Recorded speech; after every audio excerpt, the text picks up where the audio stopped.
Hi everyone, welcome to Get Good at Golf and welcome to Ball Striking Week. This week we're going to help you hit the iron shots, the driver shots, the wedge shots and the putts of your life, because we strongly believe here on Get Good at Golf that ball striking is the key to lowering your scores and of course getting good at golf. Guys, if you want to do just that, make sure you do hit that subscribe button below, throw a like on this video and ring the notification bell so you don't miss any of our uploads to help you get good at golf. So today we're going to talk about irons, we're going to talk about how you can strike the iron shots of your life. And this could be a lot simpler than what you think, because so many people overcomplicate iron shots, so many people overcomplicate how to get the perfect strike.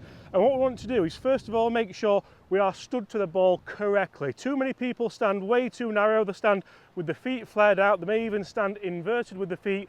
That's not how you're going to strike your iron shots the best to help you get good at golf. So I want to make sure that we're nice and shoulder width apart here. The ball position has to be correct in relation to the shot you are trying to play and the club you have in hand. That is a vital factor that again a lot of people get wrong. You do not stand to a pitching wedge the same way you would stand to a 7 or a 6 iron or even a 4 iron like we have here today. As you can see, it is quite a blustery day here in the UK, so it's important that we can get the ball striking correct so we can hit the golf shots that we do stay in control of. And we also want to make sure that the stance is wide enough not to get blown over. That might not be something that you have to worry about too much at your local course, but here in the UK, especially in November, we do have to do that. The next point of call that I want to address is where you have your weight during this setup. So a lot of people would say, right, I'm right 50-50 on either foot, then from there I know I'm in the right position.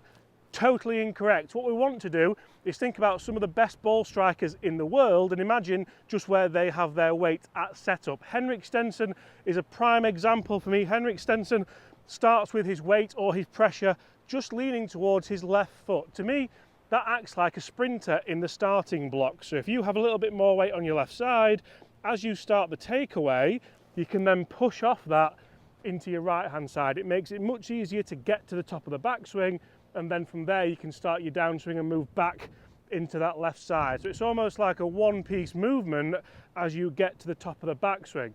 Now the key from here, you've done everything correct so far. Let's not ruin it now, and let's make sure we strike the ball exactly how you want to. And the way we are going to do that is by making sure we rotate down into impact. We've made a really good job of loading up to the top of the backswing, and I bet you didn't realize that was so important to get your ball striking correct. From here we have to make sure that we rotate into the ball by doing just this. Once you're set at the top of the backswing, I want your trigger move to start the downswing to be a slight move into your left side. I want that to happen by the hips starting to rotate backwards, so you feel like your pressure goes not only into your left side but into your left hip, through your left heel, so you can start to feel those hips moving there. You can see how even during the wind I'm nice and stable, but also I've now created room for the handle to work around my body here. So if you don't do this and you slide into the ball, you start to then raise the hands up, you'll hit the unmentionable strikes that we do not want. And just by doing that, by making sure you have your pressure right, your weight right, and of course a rotation in the downswing, it's very easy, even with the first swing of the day, to hit golf shots like that and help you get good at golf. So guys, there's a good point from James as always, but now we need something for you to be able to have a drill or have a routine for you to get set up correctly. Again, a big thing is obviously getting ball position right. James has mentioned there about having the stance width correct, and that's obviously a sound base we want. Too wide, we're not going to be able to turn. Too narrow, we're not going to be able to keep our balance. So getting that stance width right is always good, but we need the ball position to be in the right place as well. So if you're coming up to a shot just like this, again, I'm going to go pick my aim, I'm going to come in and set the golf club first. And what I want you to do is start with your feet together, and then depending on what iron you are using, or if it's a longer iron, or it's a fairway wood, or it's a hybrid, we can start to get your ball position correctly for that. Again, I've got a pitching wedge here, so it's pretty much centered here, but if we were starting to go, okay, I'm hitting a long iron, we'd obviously get that ball position a little bit further forward. So when I step, I'm going to do obviously a smaller step with my left foot and a bigger one with the right foot to get that ball position correct. So once that's in the right position, then we're able to do exactly what James said. We're able to turn and load up into this backswing, and then from there turn down, get our weight onto the left, But if the ball position is correct and we rotate correctly because of our stance width, we're going to be able to get that little bit of forward shaft lead and that little bit of pressure. And that's going to happen naturally if we've got the correct ball position. We don't want to see people trying to hold that loft off, which we do ever so slightly. Oh, I want to send this one low, so I'm going to hold it off.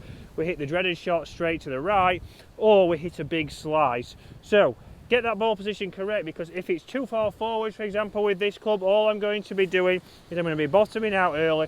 The club will be working up and pointing left. So we're either going to thin that ball or hit a pull straight left. Again, if I have that too far back in the stands, I'm going to then make sure that my club's still working down, but that club face is not squared up. So again, that's going to be sending me out to the right. So getting that ball position correct is essential to get a good strike. And someone did comment saying ball position doesn't matter depending on your movement.